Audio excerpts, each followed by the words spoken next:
Señor sea con vos. Y tu espíritu. Proclamación del Evangelio de Jesucristo según San Juan. Gloria a vos, Señor.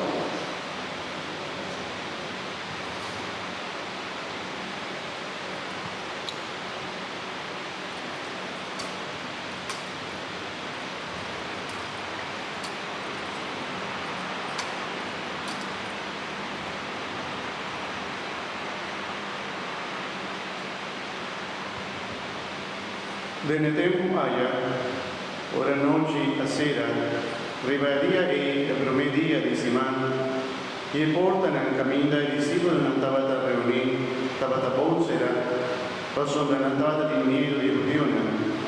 Jesús llega, de la paz me medinan y avisan, paz sea con vosotros. Después de saludo a quien la muestran su bolsa y su costilla, que discípulo en la vida contento ora nella mira, Señor.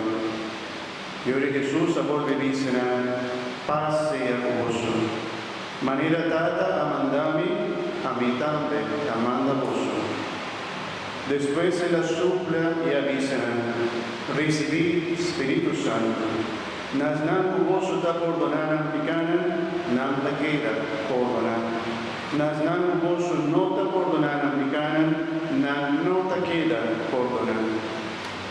Tomás, un día de los dos, estaba llamadísimo, que menos oggi, no estaba appunto con una hora Jesús se vino. E otro non dice, no se mira, Señor.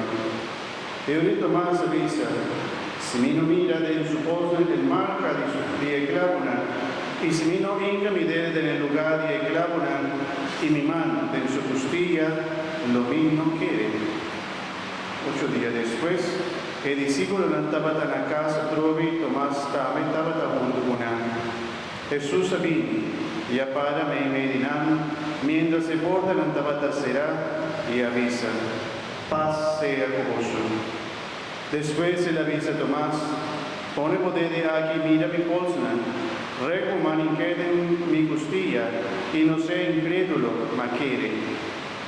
Tomás a contestar, mi Señor y mi Dios. Jesús dice, asombra por mira, por quiere, bendicionada es nan uno a mira, y todo a quiere. También Jesús hace otro señal milagroso, de presencia de su discípulo, que no está escrito en el buque aquí. Esa que no está escrito a vos quiere, que Jesús está en Cristo, el Hijo de Dios, y queriendo de él, vos soporten vida en su nombre. Palabra del Señor.